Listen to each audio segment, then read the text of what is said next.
ಹೊಗೆ ಹೊಗೆ ಹೊಗೆ ಯಾಕಾದ್ರೂ ಮನೆಯಿಂದ ಹೊರಬಂದ್ವು ಅನ್ಸುತ್ತೆ.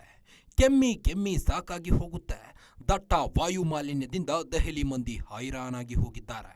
ಅನಾರೋಗ್ಯಕ್ಕೆ ತುತ್ತಾಗೋ ಜನರ ಸಂಖ್ಯೆ ಜಾಸ್ತಿ ಆಗ್ತಿದೆ. ಆದಷ್ಟು ಏರ್ ಪೊಲ್ಯೂಷನ್ ಕಂಟ್ರೋಲ್ ಮಾಡಬೇಕು. ಇದಕ್ಕೆ ಏನಾದರೂ ಸೂಕ್ತ ಕ್ರಮ ತೆಗೆದುಕೊಳ್ಳಬೇಕು ಅಂತ ದೆಹಲಿಯ ಹೊಸ ಸರ್ಕಾರ ನಿರ್ಧಾರ ಮಾಡಿದೆ. ಅದಕ್ಕಾಗಿ 15 ವರ್ಷ ಮೇಲ್ಪಟ್ಟ ಹಳೆ ವಾಹನಗಳನ್ನು ಇಟ್ಟುಕೊಂಡಿರುವ ಮಾಲೀಕರಿಗೆ ಶಾಕ್ ಕೊಟ್ಟಿದೆ.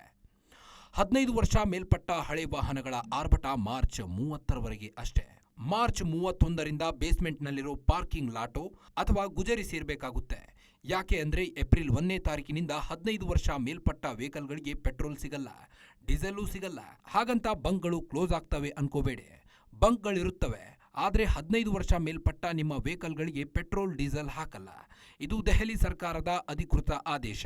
ದೆಹಲಿ ಪರಿಸರ ಸಚಿವ ಮಂಜಿಂದರ್ ಸಿಂಗ್ ಸಿರ್ಸಾ ಆದೇಶವನ್ನ ಪ್ರಕಟಿಸಿದ್ದಾರೆ. ದೆಹಲಿಯಲ್ಲಿ ವಾಯು ಮಾಲಿನ್ಯ ತಡೆಗಟ್ಟುವ ಸಲುವಾಗಿ ದೆಹಲಿ ಪರಿಸರ ಸಚಿವ ಮಂಜಿಂದರ್ ಸಿಂಗ್ ಸಭೆ ನಡೆಸಿದ್ರು. ವಾಹನಗಳ ಹೊರಸೂಸುವಿಕೆ ಹಾಗೂ ಮಾಲಿನ್ಯ ತಡೆಯಲು ಕಠಿಣ ಕ್ರಮಕ್ಕೆ ಮುಂದಾಗಿದ್ದಾರೆ. ಈ ಕಾರಣದಿಂದ ದೆಹಲಿಯ ಯಾವುದೇ ಪೆಟ್ರೋಲ್ ಬಂಕ್ಗಳಲ್ಲಿ 15 ವರ್ಷ ಮೇಲ್ಪಟ್ಟ ವಾಹನಗಳಿಗೆ ಪೆಟ್ರೋಲ್ ಡೀಸೆಲ್ ಹಾಕುವುದಿಲ್ಲ. 15 ವರ್ಷ ಮೇಲ್ಪಟ್ಟ ವಾಹನಗಳನ್ನು ಪತ್ತೆಗಾಗಿ ಪ್ರತ್ಯೇಕ ತಂಡ ರಚನೆ ಮಾಡುವುದಾಗಿ ಹೇಳಲಾಗಿದೆ. ಈ ಹಿಂದೆ ಆಪ್ ಸರ್ಕಾರ ಸಮ-ಬೆಸ ಸಂಖ್ಯೆಯ ನಿಯಮ ಜಾರಿಗೆ ತಂದಿತ್ತು, ಆದರೆ ಯಾವುದೇ ಪ್ರಯೋಜನ ಆಗಿರಲಿಲ್ಲ. ಈಗ ಬಿಜೆಪಿ ಸರ್ಕಾರ ಹಳೆಯ ವಾಹನಗಳ ಸಂಚಾರಕ್ಕೆ ಬ್ರೇಕ್ ಹಾಕಲು ಮುಂದಾಗಿದೆ.